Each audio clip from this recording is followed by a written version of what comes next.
Então é um período muito rico de acontecimento, né? A data inicial tem divergência, um dos dias começou mesmo em 45, outros dias começou em 1947, com o discurso do Truman no Congresso americano, que aí deu origem à chamada doutrina Truman, né? E o termo Guerra Fria foi cunhado, já existiu o termo, mesmo em francês, em inglês, em outro contexto, mas foi usado pela primeira vez por Bernard Baruch, que é um assessor do Partido Democrata, e verdadeiramente popularizado pelo, que na época era muito famoso, o jornalista Walter Lippmann. Walter Lippmann é citado, toda vez que você lê sobre história dos Estados Unidos, Walter Lippmann aparece. É regra. Vai ler qualquer coisa de história americana, vai aparecer ele era jornalista de que jornal? Não lembro qual, mas ele era jornalista e escritor, né? Ele foi durante muito tempo o escritor mais influente dos Estados Unidos. E aí ele ajudou a popularizar esse tema. Ele tem um livro com esse nome, né? Guerra Fria. E também o outro dado que também ajudou a criar esse mito dessa popularidade foi o discurso do Churchill, né? Lá numa cidade americana, uma cidade secundária lá nos Estados Unidos. Aí ele fez o famoso discurso da cortina de ferro, que não foi cunhado por ele, também foi um termo requentado também, né? Bom, então vamos lá. Alguns consideram como um marco da Guerra Fria a Conferência de Yalta, né? Que é a conferência de fevereiro lá de 1945, na cidade lá de mesmo nome, na Crimeia. E nesse encontro estavam Roosevelt, o presidente americano, Stalin e o Churchill. Então, nesse encontro, as três partes fizeram abandonaram a Polônia, melhor, a Inglaterra e os Estados Unidos abandonaram a Polônia. Foi um momento que o Churchill e o Roosevelt, de modo vergonhoso, aceitam o controle da Polônia pela União Soviética. Por isso que alguns sustentam que ali já foi o começo da Guerra Fria, que já começou a se colocar zonas de influência aí no mundo. Então teria a zona de influência ocidental, os Estados Unidos e seus aliados, e da União Soviética do outro lado, com os seus aliados, né? Depois tem a Conferência de Yalta é interessante, tem livros também, né? Tinha escuta lá em Yalta que o Stalin colocou e tal, e o encontro foi extremamente amistoso, né? Só para você ter uma ideia, durante a guerra, o Stalin e o Roosevelt trocaram mais de 300 correspondências. Tem um livro tratando só disso. E nessa correspondência o teor era de amigos, não era de inimigos, né? Era impressionante. Como o próprio Roosevelt não era antipático com a União Soviética, e vários assessores do Roosevelt, e mesmo depois, eram muito simpáticos com a União Soviética. O Roosevelt tinha assessores que eram verdadeiramente comunistas, o Truman também. Então, um período assim bem interessante, como tinha na realidade aquela ideia de oposição, mas dos bastidores era todo mundo amigo, todo mundo se acertava e tal. Bom, em Potsdam, o presidente Roosevelt faleceu, né? Ele ia para o quarto mandato, né? O Roosevelt ele ia para o quarto mandato, já estava doente na eleição, escondeu doenças do povo americano e acabou falecendo, e quem assumiu foi o Truman, né? O Truman originalmente ele não era favorável à União Soviética, né? Ele não tinha aquela visão amistosa em relação à União Soviética inicialmente. E aí ele foi para a reunião, então o Churchill também tinha perdido. Que ano que o Truman tomou? 45. 45 meses. O Roosevelt ficou só alguns meses no quarto mandato, já estava doente, né? Garante a população. E ali em julho, né? O Potsdam foi julho, né? Junho ou julho? O agosto, não foi junho. Junho ou julho? E aí então em Potsdam, o Roosevelt já tinha falecido, assumiu o Truman, o Churchill perdeu a eleição e assumiu o Attlee. E a perda da eleição do Churchill é muito simbólica. A gente ficou com aquela visão que o Churchill era extremamente popular na Inglaterra e não tinha oposição, que prova que não era tão popular e não tinha oposição, foi justamente ele perder a eleição, ele perdeu o controle. Ele tinha muito opositor lá, né? E E aí, então, o pessoal cansou, né? Alguns atribuem porque diziam que o inglês estava cansado da guerra e o Churchill representava a guerra, né? Eles queriam mudar. Isso eu li uma vez. Mas não sei se é uma Tem várias interpretações. É. Ele tinha muita oposição no parlamento, mas o que é curioso é que a guerra já estava perdida quando ele perdeu a eleição. Todo mundo sabia que a guerra ia acabar. Né? Aliás, o pós-guerra na Inglaterra foi de muita incompetência, né? Porque ele gritava. E depois ele volta, o Churchill volta a ganhar a eleição, né? Lá nos anos 50. Também foi um desastre o governo do Churchill nos anos 50. Agora, Marcelo, essa questão que o Truman não estava inteirado dessas questões da guerra, isso é verdade? O Truman era um vendedor de loja. A ascensão dele na política foi totalmente inusual, uma coisa completamente contra o que se esperava num político americano. Era vendedor de loja, num estado interiorano. De repente começou a fazer um contato aqui e ascender. Ele não era um político hábil igual o Roosevelt, né? E tinha visões muito mais claras e não aquela politicagem que era muito ligada ao de fato o nome do Truman é um nome surpreendente, né? De fato ele não estava inteirado e aí os assessores, né, tem todo o Deep State que então fez deu toda a informação para ele. Lembrando que esse termo Deep State não tem nada a ver com teoria da conspiração, domínio oculto. Isso é só um termo moderno para uma coisa que já existia no Egito Antigo, na China, no Império Otomano, que é uma casta de burocratas que sabem tudo do funcionamento do Estado e que seria impossível, no caso do Egito Antigo, um faraó governar sem essa casta de burocratas. Idem na China, idem no Império Otomano, em qualquer lugar que tenha uma burocracia desenvolvida. Só se esse termo Deep State é novo, porém se remete ao conceito antigo. Não tem nada a ver com conspiração, não.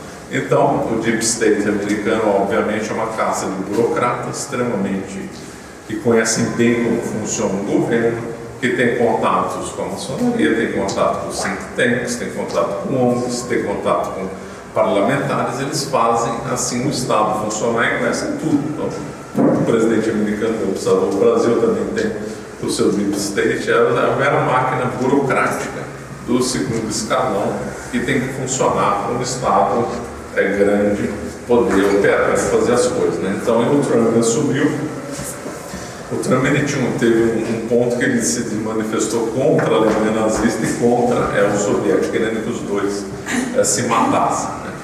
Mas o Roosevelt tinha, claro, simpatia pelos soviéticos, né? Bom, aí nesse encontro de Potsdam é próximo de Berlim, né? Em Potsdam, então se acordou com a separação da Alemanha em duas esferas de influência, a esfera de influência soviética e a esfera de influência ocidental, né? Então teve as famosas 4 zonas ocupadas que se converteram na Alemanha Oriental e depois a Alemanha Ocidental, né? E Berlim ficava no meio, um enclave da Alemanha Oriental. Berlim também foi dividido em Berlim Oriental e Berlim Ocidental. Então, Berlim Ocidental virou um enclave no meio do comunismo.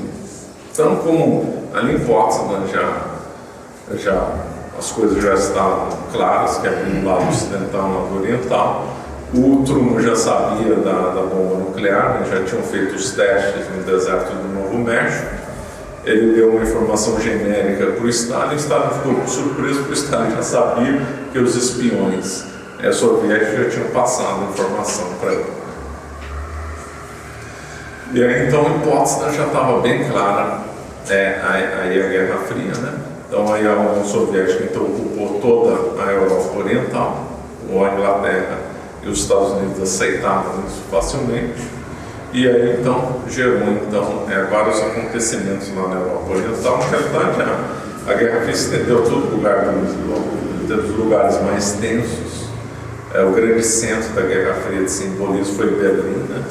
Mas teve efeitos no Brasil, na Argentina, na Nicarágua, Cuba, na África, na Ásia, em tudo quanto é lugar do mundo. Teve esse choque entre os Estados Unidos e a União Soviética. A Guerra Fria também é um momento do qual nós vimos o apogeu do comunismo, né, do chamado socialismo real. no qual então a União Soviética atingiu seu ápice, né? E também depois no final da decadência. Então a história da Guerra Fria também é a história do auge e da decadência da União Soviética e do socialismo real. Isso é mostrado como sucesso, né, do socialismo. Olha, a União Soviética é poderosa, ela enviou satélites, ela consegue enviar soldados por onde ela quiser no mundo inteiro. Então, a Guerra Fria sempre houve dois modelos de sucesso, vendidos, né? O modelo de sucesso americano e o modelo de sucesso soviético. E aí as pessoas ficavam com uma certa contradição, quem era contra o comunismo. Mas se o comunismo é ruim e não produz riqueza, como é que a União Soviética se tornou tão poderosa? Essa é uma questão que era colocada na época e que se coloca hoje e que aparentemente então é uma contradição, só que não é. Né? Por quê?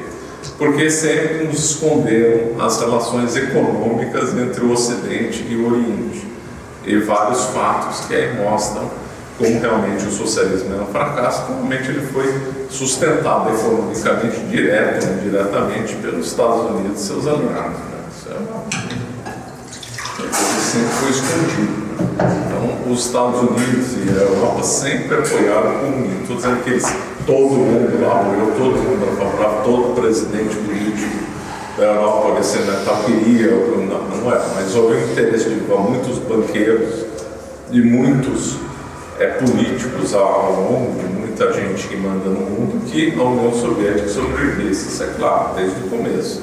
Então todo mundo sabe que envolveu o banqueiro sueco, envolveu a ajuda alemã, envolveu o banqueiro americano. Né? Até a Guerra Fria teve um grande investimento americano, só para concluir, depois a gente vai nessa. Primeiro que a Rússia não era pobre, né? Ao contrário do que se fala, não era assim, não era rica igual a França, mas estava longe de ser miserável. Ela era a quinta potência industrial do mundo antes da Revolução. A Rússia estava crescendo das maiores taxas do mundo. O processo de industrialização da Rússia antes da guerra, 1908, 9, 10, 11, 12, 13, 14, era um dos maiores do mundo. Vários capitalistas franceses resolveram investir pesado lá na Rússia, por isso que depois os franceses fizeram aliança com a Rússia. Foi um interesse econômico de muito capital francês na Rússia. A Rússia tinha uma das maiores reservas de ouro do mundo. Então, quando se deu o golpe em 1917, a Rússia não estava de cofres vazios, como às vezes falaram, uma miséria, o socialismo levantou a Rússia, nada. O Lenin estava com disposição um cofre cheio de ouro que ajudaram a financiar a guerra civil russa e por isso que os vermelhos venceram. Então essa é uma mentira que é contada. O Império Czarista era miserável, não era. Estava cheio de ouro. Era a segunda ou terceira maior reserva de ouro do mundo, para você ter uma ideia. Então os cofres estavam cheios. A Rússia também é muito rica em minério, muito rica em ouro, tem diamante, tem petróleo, tem carvão. Se contar com a Ucrânia, tem o solo mais fértil do mundo, que é o Chernozem, o solo negro da Ucrânia. Então, parece que tem muito potencial. Então, e depois, a Rússia era o lugar que tinha mais judeus no mundo. O judeu é um povo muito inteligente. Então, muito de tecnologia soviética e tal foi produto de muitos cérebros dos judeus, né? Então, um povo muito inteligente. E depois da guerra teve uma parceria econômica com a Alemanha, né? E a Alemanha treinava os soldados na Rússia e a Rússia absorvia a tecnologia alemã. Segunda Guerra Mundial, a tecnologia da Rússia era a tecnologia alemã e americana. A maior parte do parque industrial soviético foi feito por empresários americanos. Foi um monte nos anos 20 e 30. Tem a história de uma pessoa que vale muito a pena ler para quem se der, é chamada Armand Hammer. Pessoa que não é divulgada, é incrível como some com essas informações, são bem interessantes. Armand Hammer era um judeu americano que, quando soube da Revolução Russa, resolveu ir para a União Soviética. Logo, ele conseguiu ter contato com o Lenin, porque o pai dele era do Partido Comunista Americano. Então ele foi bem encomendado, né, bem recomendado, ele tinha contatos, conseguiu fazer negócio diretamente com o Lenin, montou negócio de agrícola, fábrica em Moscou, teve contatos com Trotsky, ajudou lá na NEP, a nova política econômica feita do Lenin. Depois ele se distanciou no tempo do Khrushchev, no tempo do Stalin, quer dizer, ele foi no enterro do Lenin, né? Ali se distanciou no tempo do Stalin. Quando o Khrushchev assumiu o poder, ele se aproximou de novo, e desde o Khrushchev até quando ele morreu, ele tinha contatos na União Soviética, a ponto de no enterro do Andropov, se não me engano, do Brezhnev, agora não lembro, ele estava lá junto da cúpula, e aí o Chernenko, que ia ser o futuro presidente, falou para ele: Armando, você é a única pessoa, talvez, que esteja aqui, que se você tem estado no enterro do Lenin e do Andropov, eu conheço, de tanto contato que ele tinha. E foi um grande investidor na União Soviética, desde o comecinho lá até nos anos 70. Armand Hammer. Ele construiu uma torre enorme lá em Moscou, está de pé até hoje, que leva o nome dele. Chama Hammer Trade Center, alguma coisa assim. Hammer 2Ms. 2Ms. Também investiu na China, também na China comunista, ele também investiu. Então, figuras como essas não são divulgadas. Então, aí durante a Segunda Guerra Mundial, a Rússia contava com tecnologia americana, o Ford investiu na União Soviética, a biografia do Henry Ford foi muito lida na União Soviética. O Stalin e o Ford trocaram gentilezas, a General Electric investiu lá, a fábrica suíça investiu, a Itália investiu. Teve uma série de investimentos nos anos 20 e 30 na União Soviética que não são divulgados, né? Teve até um americano que foi parar num campo de concentração lá no Gulag, e quando ele conseguiu sair, né, ele voltou para os Estados Unidos, teve uma operação abafa. Ele não conseguia dar entrevista, ninguém queria falar com ele para proteger a União Soviética. Sempre teve um forte lobby soviético nos Estados Unidos, impressionante.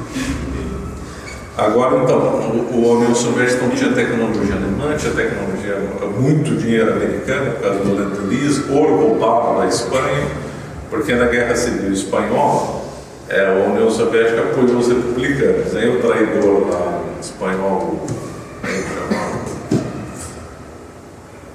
esse não branco o nome dele, ele deu todo o ouro que estava nos cofres espanhóis para o Stalin guardar, com a promessa que o Stalin ia devolver. Até parece que ia devolver. Ficou tudo com ouro espanhol, bilhões de dólares em ouro. Então, por causa disso, a União Soviética foi sendo alimentada com esse dinheiro. Agora, imediatamente no pós-guerra, como é que a União Soviética conseguiu crescer muito e desenvolver o programa espacial, por exemplo? Por causa da Alemanha, claro. Todo o programa espacial americano e o alemão dependeram da Alemanha, principalmente os alemães conseguiram desenvolver foguetes pela primeira vez na história, com deficiência, né? Então, um foguetinho. Foi a primeira foto suborbital do mundo, alemã, não é americana, nem soviética. Colocaram uma câmera no V2, que é o foguete, e ela tirou a primeira foto suborbital da Terra. Então, aí os Estados Unidos ficou com o Werner. Que era redonda, né, Marcelo? Que era redonda, né? Era redonda. Os americanos fizeram a operação Paperclip e levaram um monte de cérebros alemães para os Estados Unidos. O mais famoso dele é o Werner von Braun, que, pela legislação do Tribunal de Nuremberg, ele tinha que ser julgado no Tribunal de Nuremberg, porque ele cometeu crime de guerra. Mas aí fizeram então uma operação especial para levá-lo para os Estados Unidos. Os Estados Unidos têm umas leis feitas de propósito para ter brecha. Então, nos Estados Unidos era proibido nazista entrar por terra, entrar por água e por ar nos Estados Unidos, mas não falava por terra. Então levaram o Werner von Braun pelo México, e o México entrou nos Estados Unidos. Não é brincadeira, é sério. Então, fizeram a operação via México, pronto, entrou legalmente. Eu falava que era por água e por ar, não veio nem de avião nem de barco, veio por terra. Bom, resolvido o problema. Juntos também vieram gente do nível do Mengele, tinha um Mengele americano que foi trabalhar lá nos Estados Unidos também. Muito dessas coisas de como é que chama? De genética, eram os estudos iniciais eram ligados a essa gente, nazista do porte do Mengele, né? E tal. Os Estados Unidos também protegiam um japonês também que fazia experiências nisso. Também foi montado um tribunal versão Nuremberg. No Japão, os Estados Unidos também protegiam algumas figuras-chave também. Então, aí o Werner von Braun desenvolveu o programa espacial americano. E aí teve a versão dos alemães que foram então para a União Soviética desenvolver. Aí tem aquela famosa piada, né? Que um americano fala para o soviético: como é que vocês conseguiram lançar o satélite antes que nós? Aí o soviético respondeu: porque os nossos alemães são melhores que os seus. Os soviéticos chegaram a desmontar fábricas inteiras da Alemanha e levar para a União Soviética. Tudo isso no pós-guerra. Obrigou a Polônia e a Iugoslávia a vender determinadas matérias-primas mais baratas, abaixo do preço do mercado, para eles. Então a União Soviética sugou tudo que era possível da Europa Oriental. A República Tcheca também tinha alta tecnologia, por exemplo, as armas tchecas eram das melhores do mundo. Tinham carros tchecos excelentes, que depois o comunismo virou tudo ruim. E tudo esse patrimônio industrial que tinha, principalmente na Alemanha, na República Tcheca, a União Soviética então acabou sugando aí esses recursos, né? Então isso aí explica então essa força aí soviética. Só que aí tem uma hora que o dinheiro acaba, né? Aí chegou nos anos 1900, isso aí parou determinados investimentos que se operava assim nos bastidores. A bomba nuclear, como é que a União Soviética conseguiu? Por causa de dois traidores americanos, né? Casal de judeus que vendeu segredos para a União Soviética, depois foram condenados à morte. O Julius, e Julius Rosenberg, né? Ettenberg, né?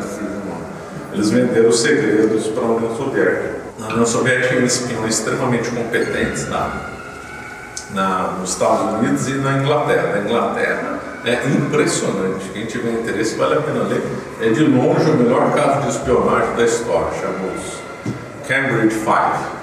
Eram 5 espiões que chegaram na cúpula do serviço, mesmo do serviço secreto inglês, que passavam informações para a União Soviética. O mais famoso dele era o Henry Field, que era um tipo genial do mal, claro, e que passava um monte de segredos para a União Soviética. Isso aí gerou até um mal-estar diplomático entre os Estados Unidos e a Inglaterra. Os Estados Unidos acusou a Inglaterra de ser incompetente de permitir 5 espiões em alto nível passar segredos para a União Soviética. Henry Field chegou a atuar nos Estados Unidos em parceria também levou segredos para a União Soviética. Quando eles foram descobertos, já estava tudo que era importante a ser passado, já tinha passado. Ele foi para a União Soviética, morreu lá e foi enterrado com coisa de heróis soviéticos. Então, agora vai uma coisa que a gente sempre aprende lá na escola, chamada détente, né? Que é a abertura, relaxamento de tensões entre a União Soviética e os Estados Unidos, feitos pelo Brezhnev e o Nixon. Então aí tá, vamos conversar, vamos parar de um querer matar o outro com arma nuclear. Isso é o que é vendido como se fosse só uma abertura política. Só que o que se esquece é que aí foi uma grande abertura econômica. A União Soviética e o leste europeu viraram um grande balcão de negócio. Coisa assim impressionante, o tanto de investimento que foram feitos na União Soviética e no leste europeu. Então era uma coisa assim na conta de bilhões de dólares e também envolvendo a Itália, que a pouco a Itália vai entrar num caso bem interessante. De novo, o Arnold, claro, estava à frente disso. Então eram dinheiros assim astronômicos. Antes da détente, a FEPS chegou a abrir fábrica na União Soviética, né? E como o rublo não é conversível, então se trocava vodka por Pepsi, né? Então a Pepsi Cola produzia Pepsi, o próprio refrigerante, e pegava a Stolichnaya e vendia nos Estados Unidos. Aí tem um livro muito bom que mostra todos os investimentos feitos nessa época da détente, chamado Vodka Cola. O nome chama Vodka Cola, é da operação da Pepsi Cola. Antes de voltar ao tempo, foi engraçado porque depois, nos anos 80, a União Soviética quebrada, não tinha mais nem como enviar Stolichnaya. E a Stolichnaya não estava vendendo muito nos Estados Unidos.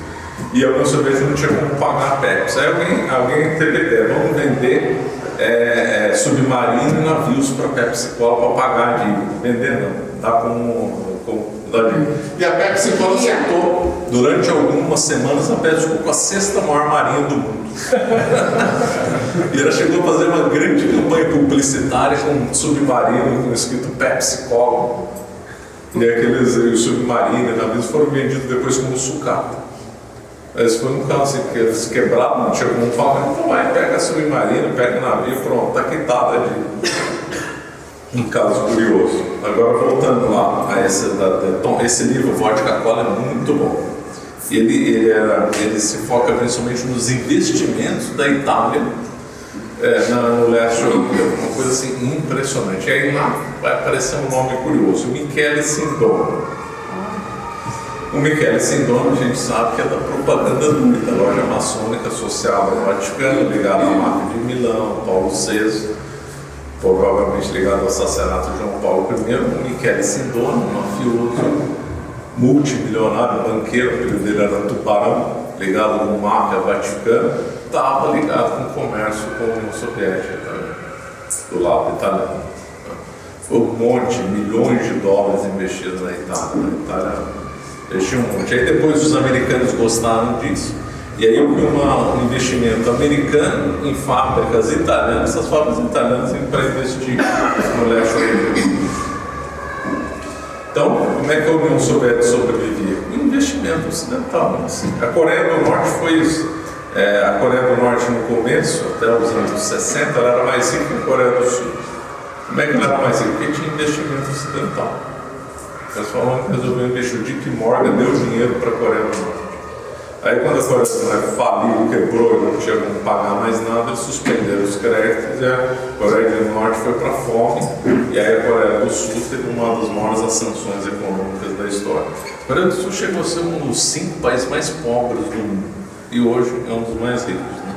E a Coreia do Norte era mais rica que a Coreia do Sul, porque os japoneses tinham colocado as plantas industriais no norte, que tinha mais minério, o sul era agrícola.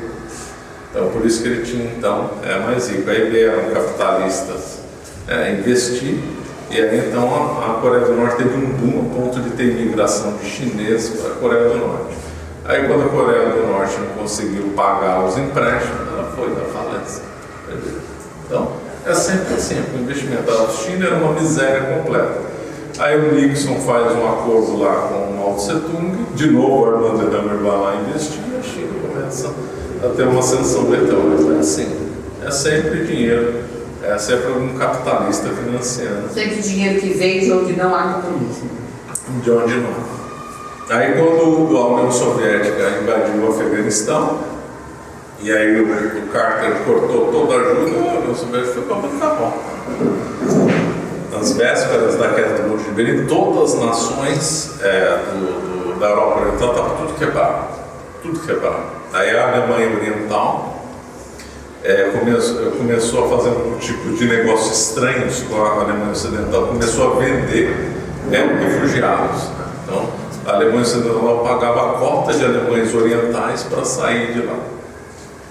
Vendia, é verdade. Depois, aí a Alemanha Oriental falou o seguinte: olha, compra essas obras de arte, senão nós vamos destruir. Fazer uma ameaça de destruir obras de arte relevantes para a história alemã, para a história mundial. A Alemanha Ocidental comprava obras de arte. Então a Alemanha Ocidental comprou refugiados, comprou artes da Alemanha Oriental, que estava totalmente quebrado. Ali estava tudo falido, não tinha como. Aí por isso que depois o Andropov, quem teve a ideia da reestruturação econômica inicial, não foi o Gorbachev, ao contrário que ele foi o Andropov.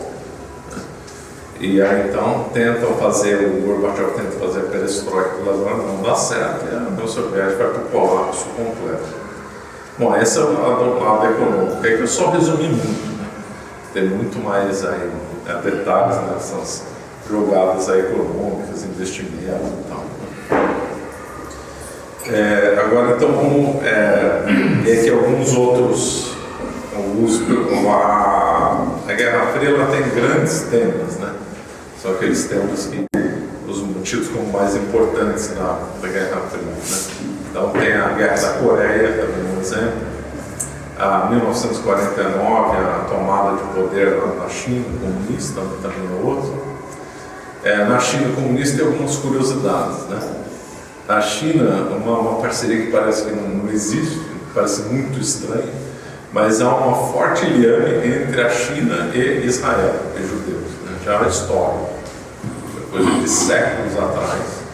Já tinha por quê? Porque tinha a Rota da Seda que ligava Constantinopla até, não é bem Pequim, alguma outra cidade que agora me fugiu o nome. Também não era Xangai, era alguma outra cidade. Então a Rota da Seda ligava então a Europa com a China. Muitos desses contatos da Rota da Seda eram feitos por muçulmanos e por judeus. O Mateus Ricci, quando esteve na China em 1600, ele encontrou vários judeus. E depois os ingleses investiram muito na China também, levaram lá muitos judeus. Aí depois, com a perseguição na Europa Oriental, a perseguição na Rússia, muitos judeus foram morar em Xangai. Xangai se tornou uma das maiores cidades do mundo com judeus. E muitos desses judeus eram comunistas. Então, muito ajudaram então, a fomentar lá o comunismo na China. Teve inclusive um general judeu que era braço direito do Mao Tse Tung. Então teve um forte veio de apoio entre os judeus e a China, só a título de curiosidade. E curiosamente, em 1949, um dos primeiros países a reconhecer a China comunista foi Israel.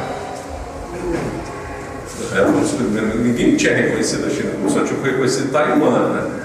Porque na Guerra Civil Chinesa, infelizmente o Mao Tse Tung ganhou, o Chiang Kai-shek foi para Taiwan e lá ele fundou a República Democrata da China e o Mao Tse Tung fundou a República Popular da China. Ninguém conheceu o Oriente, sim, a União Soviética, os países comunistas, todos reconheceram a China comunista.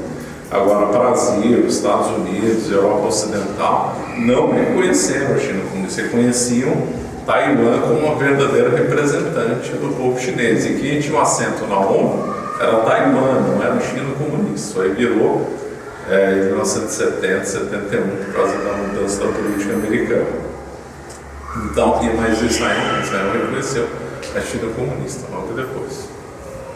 Por que quem fundou Israel? Davi Ben-Gurion. Davi Ben-Gurion, bolchevista, bolchevique clássico, comunista, radical também.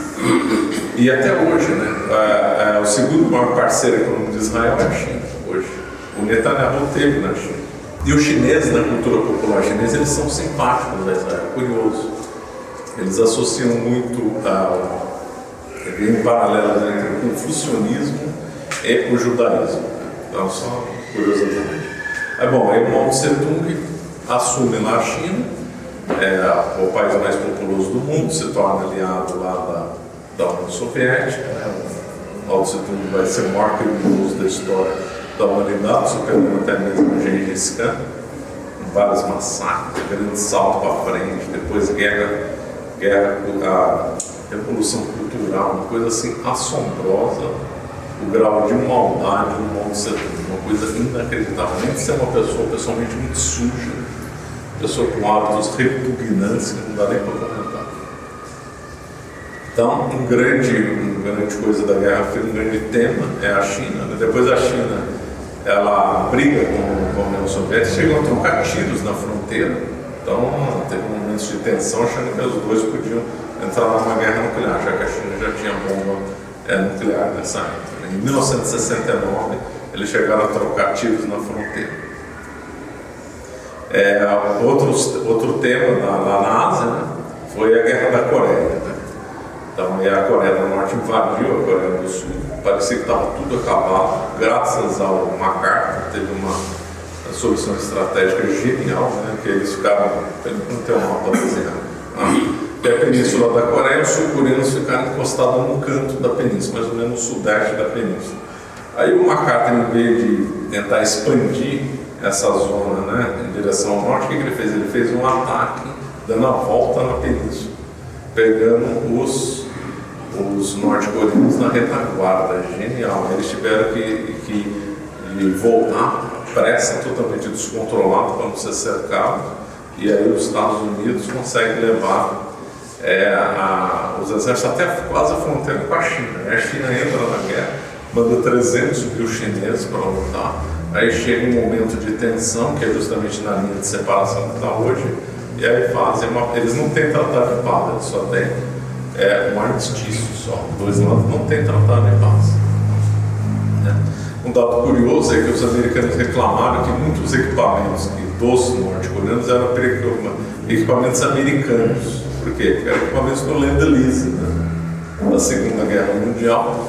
Só para o título de quantidade, os Estados Unidos deu 150 bilhões de dólares para a Rússia em equipamento. Na Segunda Guerra Mundial sobrou um monte de equipamento.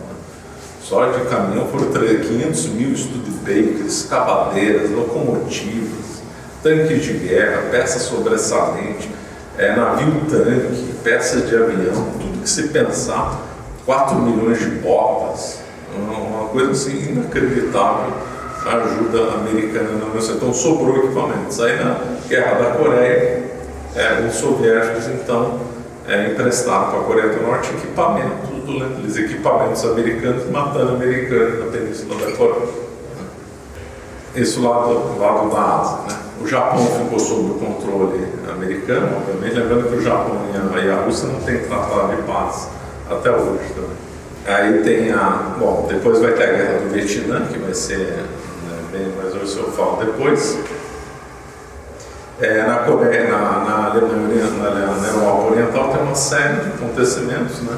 Já que realmente lá era o ponto da atenção. Então teve a crise, teve o cerco de Berlim, né? Em 1948, que então o Stalin ameaçou, queria que os Estados Unidos retirassem, queria que os Estados Unidos entregassem para ele ocidental. Então cercou Berlim Ocidental por terra, de modo a tentar estrangular a cidade. Só que aí então os Estados Unidos fez a ponte aérea, né? O plano nosso ponte aérea no Brasil, Rio São Paulo, vem desse termo, né? Então os Estados Unidos fez uma ponte aérea entre a Alemanha Ocidental e Berlim Ocidental, porque Berlim Ocidental era um enclave em Berlim, na Europa, na Alemanha Oriental. Então foi feita a ponte aérea com uma logística esplêndida para não faltar nada em Berlim Ocidental. E podem perguntar por que o Estado não fez um bloqueio? Não fez um bloqueio porque ele tinha um tratado anterior de não limitar o espaço aéreo. Aí o Estado ficou humilhado, foi uma das grandes derrotas do Estado, e aí ele suspendeu então o bloqueio do Berlim. Depois vai ter uma nova crise em Berlim em 1961, na qual o Khrushchev faz uma ameaça com então o presidente Kennedy, também pede para que Berlim Ocidental seja entregue, eles não entregam, e aí tem umas filmagens e fotos interessantes, tanques soviéticos e americanos, um na frente do outro, lá um do lado do Berlim Ocidental, do lado do Berlim Oriental, mas tanques de guerra um na frente do outro. E aí então entra o telefone vermelho, e aí o Kennedy e o Khrushchev fazem um acerto para evitar qualquer tipo de atrito. Em 1961 que é construído o Muro de Berlim, não foi construído, foi construído em 1961. Por quê? Porque estava tendo um êxodo do mundo oriental para o mundo ocidental. Você não faz o muro, acabou, ninguém ficava lá. Aí fizeram o Muro de Berlim, que durou até 1989. E quem pulasse o Muro de Berlim era fuzilado. Aliás, as histórias do Muro de Berlim são fascinantes. Como é que as pessoas conseguiam fugir, né? Então tem casos de alemães que fizeram balão, fizeram pedido de guarda, tem um monte de história interessante. Teve até um alemão ocidental muito corajoso que montou um ultraleve e foi na madrugada, pousou em Berlim Oriental, pegou lá uns amigos e familiares e voltou para Berlim Ocidental. Extremamente corajoso. Então você tentava fugir por todas as formas, em porta-mala de carro, então tiravam... Quando eu era menina, sempre essas histórias circulavam de lá e também de Cuba. Eu nunca mais esqueci de uma fase que fugiu a Cuba de Cuba nadando, ele e a noiva, achou que ela morreu no caminho e arrastou o cadáver dela até a praia. Eu era bem garota, esse tamanho tão trágica, né? Mas ele não quis abandonar ela no mar, ele arrastou o cadáver dela até a praia. Então eles tiravam o tanque de combustível do carro, deixavam reserva com uma pessoa no lugar do tanque. Então tinha várias histórias. Assim, e ninguém fazia o contrário, ninguém ia conseguir. Em 1956, teve um levante na Hungria, que foi um massacre. Depois de 68, teve a Primavera de Praga, famosa, né? Primavera de Praga, que então, a Tchecoslováquia queria fazer mudança no governo, e aí os tanques soviéticos do Pacto de Varsóvia entraram. E em 1948 tem a Iugoslávia sai da órbita soviética, mantém o socialismo, mas se afasta da União Soviética e recebeu um monte de investimento americano e apoio do Ocidente, também investiu muita empresa para investir na Iugoslávia e acabou salvando lá no país. Vou contar um pouco dos líderes soviéticos. Então, o primeiro líder da Guerra Fria Soviética foi o Stalin, né? Um dos maiores assassinos na história, uma pessoa paranoica, pessoa assim horrorosa mesmo. Aí ele morreu em 1953. Ele era mesmo doente, Marcelo? Paranoico, literalmente? Não, ele via conspiração em todo lado, né? Na dúvida ele mandava matar a pessoa. Isso é inegável. Agora, diagnóstico médico, eu não sei. Ele desconfiava de tudo, de todos, ele desconfiava. E ele tinha um ciclo lá, né? Que ele tinha hábitos, ele dormia pouco, tinha muita resistência à bebida, gostava de piada, e de festas muito restritas, 5, 6 pessoas. E entre essas festas eram os mais próximos, depois iam lutar pelo poder, né? Que era entre eles o Khrushchev, o Malenkov e outros, o Beria. O Beria era um fulano assim horroroso, um demônio. O fulano era um sádico, porque o Beria então fazia as prisões com o Stalin, era um sicário do Stalin. Mas ele era tão sádico que no porão da casa dele ele fazia execuções e tortura. Não era numa agência, estava no porão da casa dele. Ele tão sujo e diabólico que ele era, realmente Beria. As pessoas mais horrorosas que tem. Ele e a Gota, são pessoas assim, saíram do inferno, impressionante.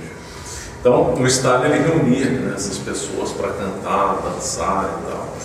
E aí o Khrushchev, o Khrushchev, não sei como é que pronuncia, ele tem uma frase, ele era também outro tipo que não valia nada também, mas ele entendia bem como é que funcionava o Stalin, como é que era a mente dele, e por isso que ele foi morto, porque o Khrushchev fez alguns erros com o Stalin, e se fosse outra pessoa ele tinha sido assassinado. É que o Stalin gostava dele, ele funcionava como uma espécie de bobo da corte. Daí tem uma expressão que ele usa e fala: se o Stalin te mandar dançar, você tem que dançar. E o Khrushchev fala que ele ficava de prontidão com o Stalin 24 horas por dia. Então, se o telefone tocasse, 3 da manhã, você podia se apontar, já encontrava o homem onde ele quisesse.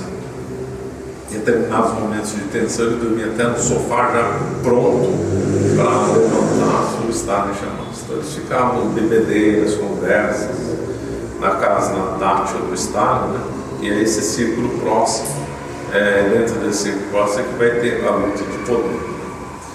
E aí então o Stalin morreu. Dizem que ninguém queria socorrer e tocar no homem. Por quê? Porque se o Stalin sobrevive, ele teve na sequência de derrame, entendeu? Vamos supor que se ele sobrevive, ele vai dar um rabo em todo mundo. Muita gente vai morrer. Então falando, melhor deixar ele morrer, porque não vai salvar esse homem, não. Não tem amigos. Não tem amigos, deixar esse homem morrer. Então, certo que ele não teve cuidados médicos ou tudo, né? Depois ele também, no final, né, ele fez chamada, como é que chamava? Ele achou que os médicos estavam conspirando contra ele, chamava conspiração dos médicos. Então ele mandou matar os médicos. Os médicos sempre foram muito mal vistos na União Soviética, pelo menos até o tempo do Estado, associado a burgueses e tal. Aí o Stalin morreu, aí assume então o Khrushchev. que era um tipo que tinha ódio da religião, ele tinha mais ódio da religião que o Estado. Ele não era um assassino igual o Estado, né? Mas ele tinha ódio da religião. E era uma pessoa de uma grosseria, né? Totalmente grosseiro. Eu me lembro também dessa notícia na época dele, na ONU, tirar o sapato e começava a pisar pra mim. Esse ficou famoso. É. Tirou o sapato da também. É um Foi em 61, não sei. tipo temperamental, esquentado, mas não era um. Então ele fez o processo de desestalinização. Né? Aí, então, ele envolveu muitos atritos, com o Kennedy principalmente, no Muro de Berlim, depois nos mísseis de Cuba. Né? Então a União Soviética instalou mísseis em Cuba e então houve aquela ameaça. Os Estados Unidos ficou muito preocupado com os mísseis nucleares e aí os Estados Unidos fez um bloqueio naval em Cuba. Então, e foi o momento mais tenso da Guerra Fria. O relógio da meia-noite ficou apontando muito, o relógio da meia-noite que era a tensão. E de fato o exército americano colocou em DEFCON 2 aqueles equipamentos. Antes da guerra nuclear. Foi a única vez na história que foi DEFCON 2. Estado de atenção máxima preparatório para uma guerra nuclear. E aí teve, né? O bloqueio naval, então detalhes não vou entrar. Quem quiser ler o livro 15 Minutos para Meia-Noite, é bem interessante. O livro 15 Minutos para Meia-Noite. O livro que retrata lá nos bastidores. Então, teve esses. O Khrushchev teve esses momentos de tensão, hora de aproximação. O encontro dele com o Mao Tse Tung foi tragicômico. Né? O Mao Tse Tung não gostava do Khrushchev, nem o Khrushchev era o Mao Tse Tung. O Mao Tse Tung ele além de ser um tipo horroroso, ele era um grande nadador. Então ele fazia encontro com reuniões ministeriais nadando. Sério, sem brincadeira. Até no Rio, ou em piscinas. Ele falou, vamos fazer uma reunião ministerial com o Sul. Então ele ia nadando, fazendo reunião lá e tal. E ele convidou o Khrushchev para fazer uma reunião na piscina. Só que o Khrushchev não sabia nadar direito. Então ele disse que o Mao Tse Tung fez umas piadas com ele e o Khrushchev não gostou. Então aí eles não se distanciaram por causa disso, eles já eram distantes, isso daí é só um caso. O Stalin não gostava do Mao Tse Tung também, mas tolerou porque era um aliado e tal. Mas o Mao Tse Tung gostava muito do Stalin. Então vamos sintonizar um pouco com os Estados Unidos. Né? Então os Estados Unidos teve o Truman, né? Depois do Truman vem o Eisenhower. O Eisenhower foi um dos períodos mais ricos da Guerra Fria do lado americano, porque foi quando se instalou o chamado Complexo Industrial Americano, nome dado inclusive pelo próprio presidente. E foi também quando teve os irmãos Dulles, né? D-U-L-L-E-S, que eram uma dupla terrível. Né? Então alimentou a Guerra Fria com golpes de Estado, eles não valiam um prato que comiam. Eles eram ligados a um escritório que defendia interesse de empresas. Então eles chegaram a dar golpes de Estado para favorecer o interesse de empresas. Então, por exemplo, a United Fruit Company operava na Guatemala. O guatemalteco chamava ela de La Fruteira.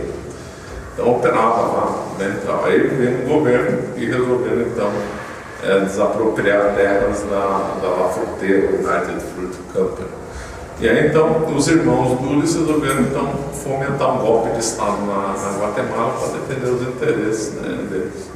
Assim também fomentaram um golpe no Irã, também para defender o interesse das empresas de petróleo, que era o golpe chamado Ajax.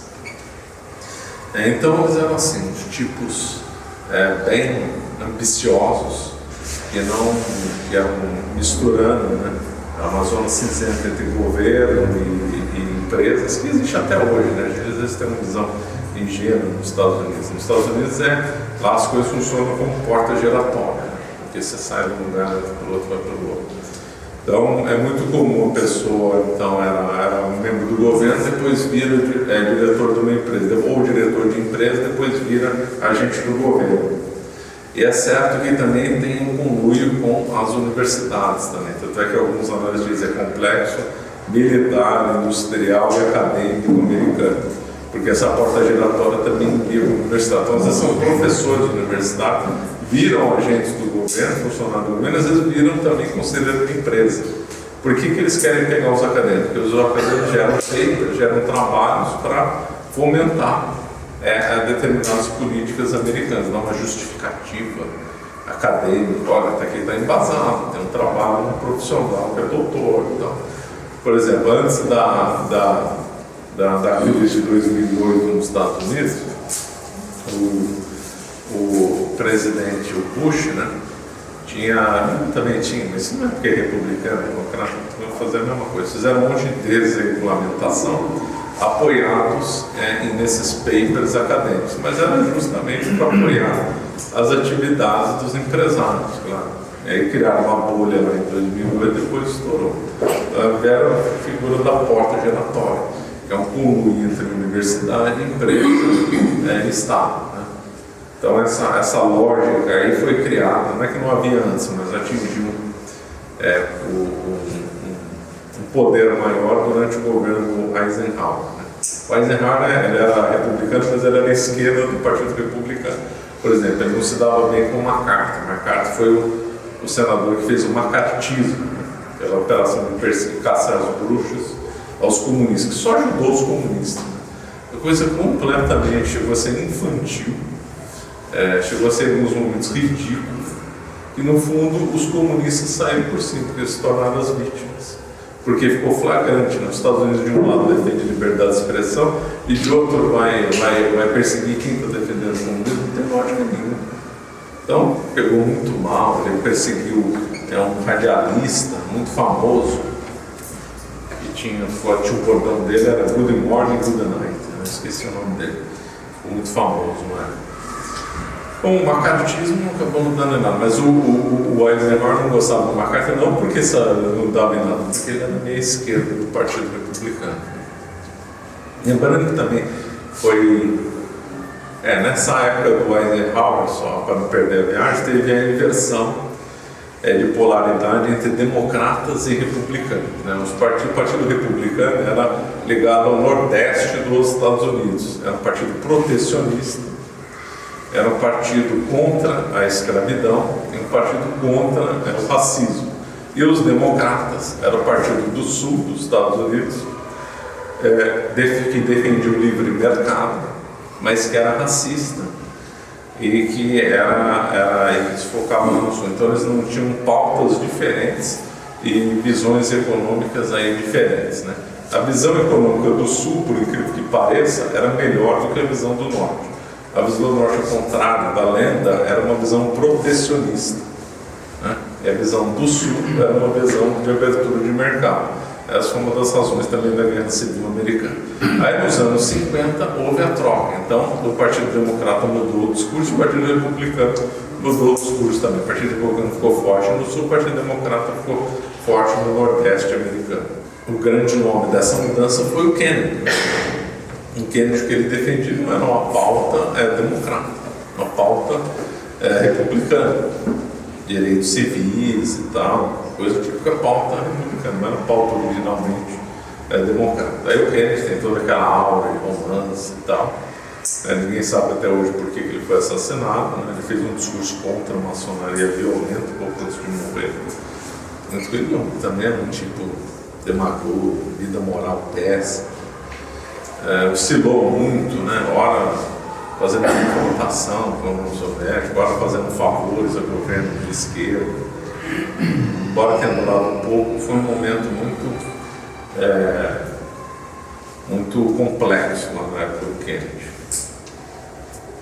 Depois do Kennedy vai vir o Lyndon Johnson. Do ponto de vista pessoal, dizem que foi o pior presidente da história dos Estados Unidos. Pessoa arrogante, intratável, inconveniente, assim, uma coisa assim assustadora, uma fama que ele tem. Tipo assim, horroroso. Que fez também um demagogo, fez um projeto dos Estados Unidos chamado a Grande Sociedade, muito inspirado no Roosevelt e tal. Foi ele que começou lá a Guerra do Vietnã. A Guerra do Vietnã, na verdade, é consequência da descolonização da França. Então, a França, que era então a potência colonizadora. Na verdade, o primeiro contato de europeus com o Vietnã foram os portugueses, né? O famoso naufrágio do Camões, que ele segurou aos Lusíadas, foi na foto do Mekong, lá no Vietnã. Então, aí depois assumiu a França, aí a França não tinha força para combater o separatismo, perdeu a guerra da Indochina, e aí separou em 3 nações, né? 4, melhor dizendo: Camboja, Laos, Vietnã do Norte e Vietnã do Sul. O Vietnã do Norte não se tornou comunista, o Vietnã do Sul capitalista, né? E vai gerar então a guerra do Vietnã, a guerra mais traumática da história dos Estados Unidos. Lembrando que o Vietnã do Norte, muito antigamente, era tido como uma outra nação, eles eram próximos da China. E o Vietnã do Sul era mais independente, né? Aí depois, com a França, é que fez essa união, né? Bom, a França desenvolveu muito o Vietnã, né? Desenvolveu estradas, ferrovias. Saigon era uma cidade, nunca tive lá, mas pelas fotos, pelo que era comentado, eram lugares que... A França tinha 2 lugares que ela quis dar como exemplo de civilização: era Argel e era Saigon. Então era praticamente desenvolvido para uma colônia, e depois rachou comunista, e lá vem a guerra do Vietnã, onde os Estados Unidos perdeu mais politicamente do que militarmente, né? Numa trama muito suspeita, mas que não vai dar tempo de falar. Bom, mas de fato acabou perdendo. Aí a guerra do Vietnã foi um momento de mais baixa aí dos Estados Unidos. Os Estados Unidos também nessa época mirou com a estagflação, eles entrou numa recessão, né? A violência aumentou muito nos Estados Unidos. A população de Nova York, para você ter uma ideia, diminuiu nos anos 70, e a cidade faliu, literalmente, foi socorrida pelo estado de Nova York. Imagina, a cidade mais rica dos Estados Unidos faliu. Então os Estados Unidos era uma situação ruim por causa também do petróleo, né? Teve o choque do petróleo em 1973, cujo também tem um monte de bastidores aí, né? Muita história mal contada, no choque de 73, 79 também. E aí o preço do petróleo disparou, né? Os árabes resolveram, a política de preço do petróleo até aquela data era controlada pelas 7 irmãs, né? Que eram as grandes empresas petrolíferas europeias e americanas. Aí então a OPEP deu um basta, diminuiu a produção e o preço do petróleo disparou. Aí o Brasil sofreu bastante, sofreu mais com a segunda choque do que com o primeiro, mas também sofreu. Os Estados Unidos, todo o Ocidente sofreu com o choque, e a União Soviética saiu ganhando. Então é curioso o jogo dos anos 70, enfraquecimento do Ocidente, fortalecimento da União Soviética, e chega até que depois o jogo muda da água para o vinho. É uma das mudanças mais rápidas na história, fora de guerra, foi o que aconteceu na década de 70 para a década de 80. O império, supostamente um império poderoso, desapareceu sem guerra rapidamente. Os artigos que se falavam em 1970 apontavam como o capitalismo está em risco e não o socialismo. É lógico que o socialismo era uma fachada, né? Porque não, tudo uma ficção, mas pelo menos a aparência era de força, né? Os Estados Unidos perdeu a guerra do Vietnã, a União Soviética tinha ampliado seu poder na África, tinha influência em Angola, Moçambique, tinha influência na Etiópia. A maior parte dos países africanos aderiram ao comunismo, a maior parte, esmagadora. Houve uma associação entre nacionalismo e comunismo. Então, os mesmos que não eram declaradamente pró-União Soviética, muitos deles adotaram política comunista. Exemplo, Tanzânia, por exemplo, o Zimbábue, Argélia, Egito, que não eram declaradamente assim aliados à União Socialista, eles fizeram políticas socialistas, né? E levaram ao empobrecimento. Já diz que empobrecimento é divulgado que foi culpa do colonizador europeu. Mentira, foi culpa do comunismo. Os historiadores sérios, inclusive africanos, dizem que a causa do empobrecimento africano tem nada a ver com o colonialismo, tem a ver com o socialismo. Vários países eram melhores antes, durante a colonização, do que depois. Exemplo, Angola, por exemplo, só quem não acredita em mim está lá no YouTube, coloca Luanda, anos 1970, ou também em Moçambique, Lourenço Marques, em 1970. Impressionados como era a vida lá em Lourenço Marques, que é a capital, né? Era Maputo, mudou de nome, né? E Luanda. Né? Então a vida lá era muito melhor do que foi depois com o marxismo e depois com a Guerra Civil. Em Moçambique chegou a ter campo de concentração. Interessante que em Moçambique, o Samora Machel, ele desenvolveu aquela velha tese, né, que se esquece do marxismo, de criar um homem novo. Né? Então ele expressamente dizia, assim como Che Guevara também disse, Trotsky também disse, que o objetivo do comunismo era fazer assim como Kibbutz também se dizia isso, o objetivo era criar um homem novo. Então era purificar-nos da influência capitalista e gerar um novo. Então isso está declarado lá nos campos do Samora Machel. O Che Guevara também falou desse tempo. O Mao Tse Tung também falou isso um pouco diferente. Né?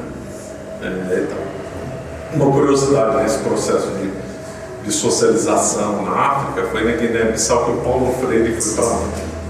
Paulo Freire resolveu aplicar um método chinês lá, um misto de método chinês com um dele, obviamente foi um fracasso completo. E aí ele ficou alguns anos lá e teve que ir embora. A Guiné-Bissau, apesar de ser a colônia mais pobre portuguesa, ela era exportadora.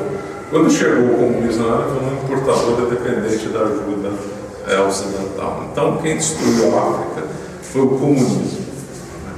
O país mais organizado, apesar do apartheid, era a África do Sul, que não era comunista. E que era a potência ali da África Austral. Outro país que o comunismo destruiu é a Etiópia. Né? A Etiópia era organizada nos anos 70. A Etiópia tinha uma longa tradição de relativamente organizada, uma monarquia, que era o Selassie. Aí ele foi derrubado no golpe de Estado. Aí assumiu lá o Derg era o nome do Partido Comunista Etíope, destruíram a Etiópia. Aí surgiu uma das maiores fomes, foi a maior fome do final do século XX, sem dúvida, a fome da Etiópia. Né? Que eu me lembro dessa fome, só que não divulgavam que foi causada pelo comunismo. Olha, causou uma fome lá na Etiópia, e por causa da seca, e aí então um monte fizeram eventos de rock, ajuda internacional. O Brasil chegou a enviar dinheiro lá, só que a mídia não associou isso ao comunismo, foi o comunismo que causou isso. O Derg extinguiu as relações tradicionais de propriedade, as relações do clã, e levou aquilo lá a uma miséria absurda, maior fome. Outra, Somália, por exemplo. Somália hoje não existe mais, é um não Estado hoje. A Somália, quando pertencia à Itália, tinha bando de indústria. A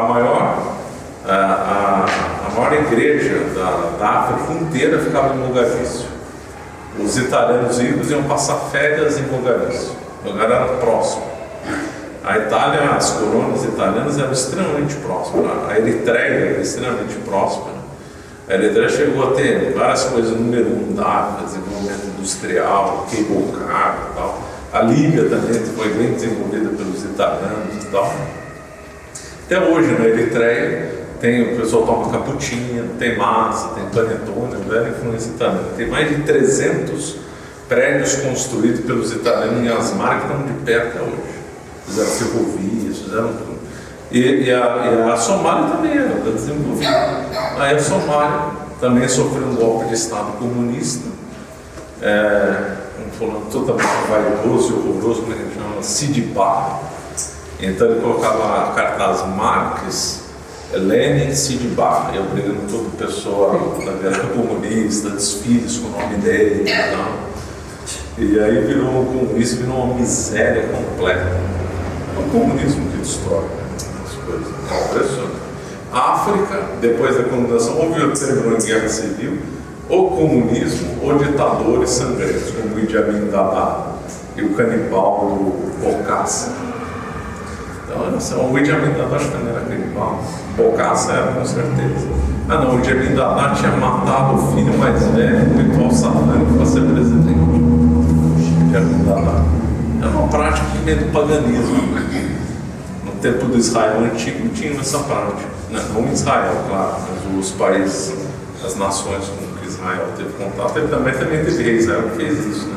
O Manassés fez. O Manassés sacrificou o próprio filho E isso era uma prática pagã. E na África também tinha isso. O Idi Amin Dada Passar os filhos pelo fogo. É. Ele se refere assim, passar os filhos pelo fogo. O Idi Amin Dada tinha umas curiosidades mórbidas. Ele cismava, ele tinha uma obsessão com a Escócia. Então ele mandou alguém lá na Escócia ver como é que as crianças andavam na escola na Escócia. Então aí obrigou então todas as crianças a usarem um uniforme esperado na Escócia. Totalmente doido. Foi decidido pelo Ele bom fez senso. um trono de ouro. Ah. Foi o Bokassa que fez um trono de ouro. Foi. Ele era o imperador do Império. Olha, ele deu o nome de Império Centro-Africano. Se denominou Bokassa I, imperador do Império Centro-Africano. Se fez coroar e sentado no trono de ouro. Aí quando deram o golpe de Estado e repuseram, ele foi abrir o freezer, tinha carne humana dentro do freezer. Que coisa. Impressionante. Então esse foi o destino lá da África. Depois foi culpada Portugal, a Itália. Então a África também foi um lugar da Guerra Fria. As políticas dos Estados Unidos totalmente também erradas. A União Soviética fez com os Estados Unidos também. Uma política pior que a outra na África. Os Estados Unidos apoiou a descolonização, votou na ONU junto com a União Soviética pró-descolonização, apoiaram a guerrilha, destruíram o país. Então, nenhum horror. E aqui na América Latina, um grande exemplo é Cuba, né? Aquela revolução que é muito mal contada. Né? Por quê? Porque Cuba, desde o século XIX, era tido como um lugar estratégico dos Estados Unidos. Então, os Estados Unidos já ficavam. Faz tempo que eles tinham um olho, da década de 1820 a 1830, os estrategistas americanos viram que Cuba tinha que ser conquistada pelos Estados Unidos ou ter Cuba como aliado. Em 1898 conseguiram vencer a Espanha, a Guerra Hispano-Americana, também muito mal contada, e aí acabaram tendo um domínio indireto sobre Cuba. Primeiro foi direto, depois indireto. Né? E em 1959 deixa lá um golpe, lá tudo, não fazem nada. Aceitam tudo, depois fazem um barco ridículo e está tudo bem, muito difícil de engolir esse golpe de 59. E aí de Cuba virou um centro e espalhou, eu tenho amigos para todo lugar e inspiração, né? Brasil, tudo quanto é lugar, se inspiraram em Cuba. Depois veio a Nicarágua, em 1979, também teve o golpe comunista lá e tal. Bom, acho que eu vou encerrar aqui, né? Isso aqui é só uma visão geral, no próximo ano eu concluo, aí a gente fala dos anos 80. Ave Maria, cheia de graça, o Senhor é convosco, bendita sois vós entre as mulheres, bendito é o fruto do vosso ventre, Jesus. Santa Maria, Deus, rogai por nós, pecadores, agora e na hora da nossa morte. Ao Senhor Jesus Cristo. Rogai por nós.